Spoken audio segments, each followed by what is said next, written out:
everyone. Welcome back to my channel. I'm Samantha Salmon, your certified brain optimization coach. And today we're going to explore how to build a balanced plant-based diet that ensures you get all the necessary nutrients without relying on supplements or processed foods, because obviously you're not going to get any nutrients from processed foods, right?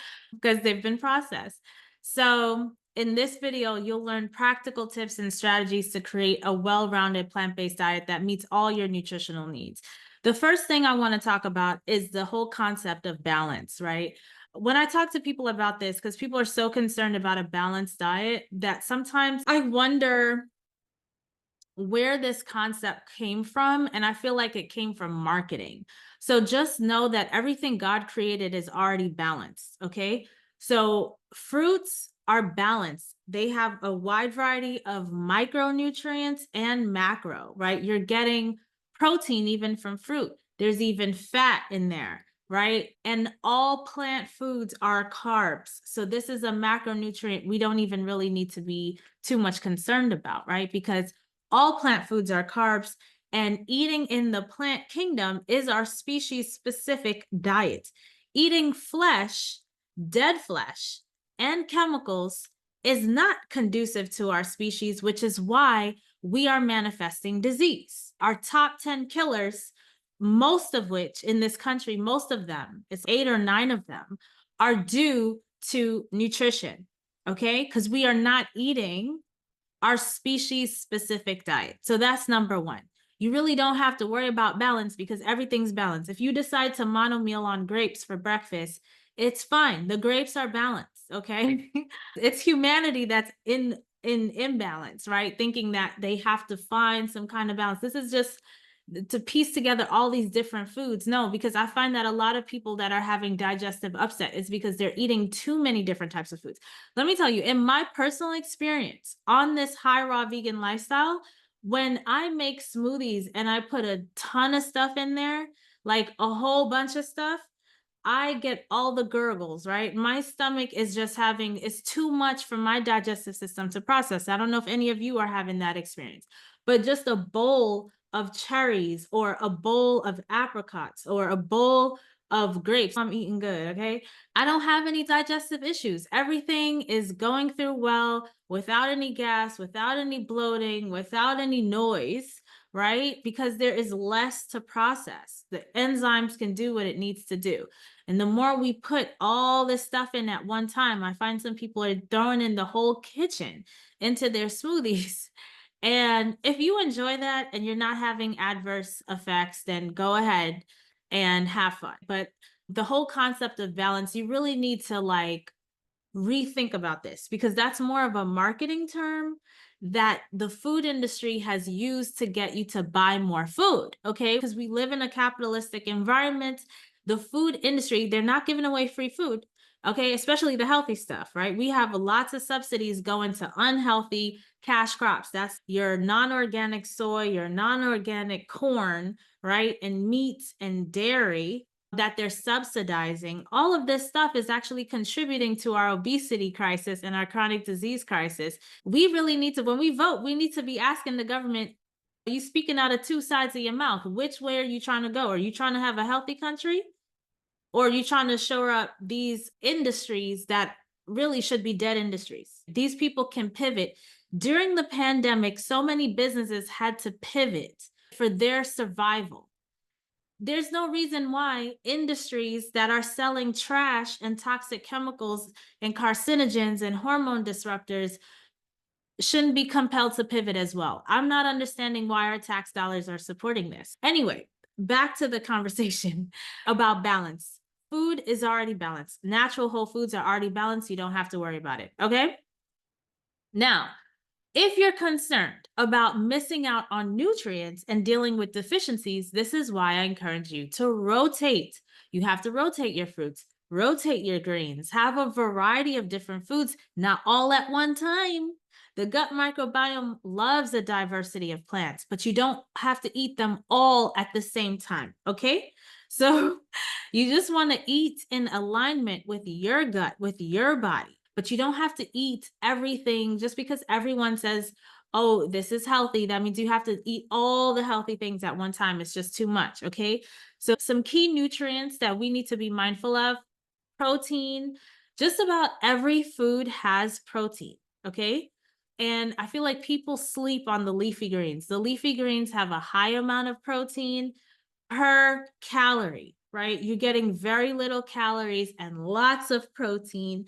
And so this is the best for folks who are trying to release excess fat, or they're on a strength training journey. They want to optimize metabolic function. Leafy greens is it, okay? But you can also get protein from beans, lentils, chickpeas, quinoa, your nuts and seeds, right? You just want to make sure you're eating enough, okay? You want to make sure you're eating enough calories for the day. Iron is important, right? Iron is crucial for carrying oxygen in the blood and supporting energy production. You get that from your leafy greens, legumes, lentils, chickpeas, right? Seeds. These are excellent sources of iron. You can also pair these with vitamin C rich foods like citrus fruits to enhance the absorption. All right. Calcium is also really important for strong bones and teeth, muscle function, signaling. And you get that from where? Leafy greens is the winner all around, right? Almonds, also, sesame seeds. If you eat tofu, you can have tofu right at the beginning of your plant based journey. That may be something you're into. However, I would caution you, if you're on a fat loss journey, be mindful of tofu because there's a lot of fat in tofu. All right. Vitamin B12, essential for nerve function and the production of DNA and red blood cells. So, where do you get B12 from? I get it from nutritional yeast, which I don't eat every day, but I have that. Doctors and the medical system, they recommend supplementing with B12 because it's actually coming from bacteria. So, for folks who eat meat, our food system is really so sanitized that even people who eat meat, I would think that they are B12 deficient as well and would need supplementation. But the animals, they eat from the grass, and so they're picking up dirt or whatever, and that B12 gets formed in their gut, in their colon. And so that's historically how people get it. Now the doctors recommend that you supplement with this. I personally do not supplement all the time with B12. I have purchased it to play around to see if it's made a difference for me. Also understanding that we only need a little bit. It's stored in the liver for quite some time. And so I just think it unwise to use supplements preventative because it's not benign. Supplements aren't benign. It's another substance that's been man-made, created in a lab that the kidneys and liver have to filter. And it does have an effect, right? So if I don't have to have it, which I feel like I don't have to. In the past, I've tried it to see, does my energy increase? And honestly, dietary change and lifestyle, optimizing my brain function has made the biggest difference in terms of my energy, and not B12. So I don't know. Dr. Greger has a lot of opinions, a little opinions that he has deduced from the science, the research. He talks about this and is in one of his books. I feel like it's How Not to Age, maybe in there that he mentions it, but I saw somewhere that he was talking about B12 and going into some of the details as to why it's important. But just as a disclaimer and full transparency, B12 supplementation is not something I take all the time. Omega-3 fatty acids. This is important to have on a daily basis. It's important to support brain health, reduce inflammation, promote heart health, and some healthy sources of that are chia seeds, flax seeds, hemp seeds, walnuts. If you need to supplement, you want to supplement with the algae-based supplement to get healthy omega-3 fatty acids, because we already talked about on this channel about how unhealthy and how toxic fish is. Vitamin D is essential for bone health, immune function, and mood regulation. So we want to spend time in the sunlight. Go outside for a walk. It's summertime fun. Go outside and spend time and absorb that healthy, nourishing vitamin D. And then zinc. Zinc is super important for your immune function, for wound healing, DNA synthesis. And where do we get that? Beans, lentils, chickpeas, nuts, seeds, right? You can also get it from whole grains. Some people don't process or digest whole grains well. But we have all these healthy, clean foods that if we're just rotating them and eating a variety, we should not have any issues with nutrient deficiencies, right? But you want to plan your meals, have variety. So you're not eating the same thing every day, every week. You want to make sure your plate is colorful throughout the day, right? Mono mealing is fine.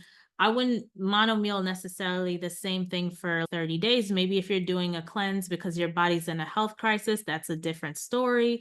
But just for regular everyday person, especially if you're strength training, you need that variety in order to maximize protein synthesis, right? Protein absorption, which the body's able to make and piece together from the different types of foods that we're eating, right? A variety of different things. And if you're curious about what this could look like, I actually have a meal plan for you, a summer meal plan in the description to this video. So make sure you go down there, check it out, take a look. And when you download that, I will also share with you some practical tips for success on your plant-based journey, right? But I'm going to share 3 right now. So lean in and pay attention. Meal prepping is going to save you time and help you stay consistent. It actually makes the whole thing so much easier, right? So download the meal plan. You have a shopping list with that. You literally just take that to the grocery store. Make sure before you go to the grocery store, just mark off what you already have so you're not wasting money. Go to the grocery store, pick up the other things, and you just make the things.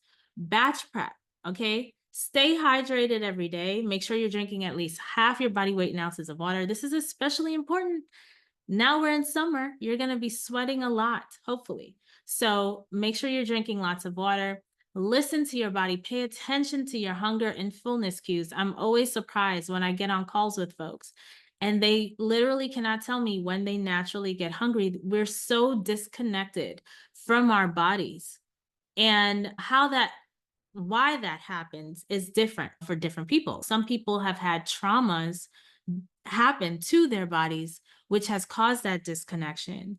Other people, we lose ourselves in our career and our ambitions and end up having like a one-track mind, right? You have those folks who are like super dead set on like, stack this paper, get this money. Meanwhile, their health is declining at a rapid pace. So all that money that they're stacking is just going to go right into the medical system to pay the insurance companies for cancer, chronic disease, chronic illness. And instead of going into some healthy, clean, organic food, which is dramatically less expensive than illness. Okay. So we just need to pay attention.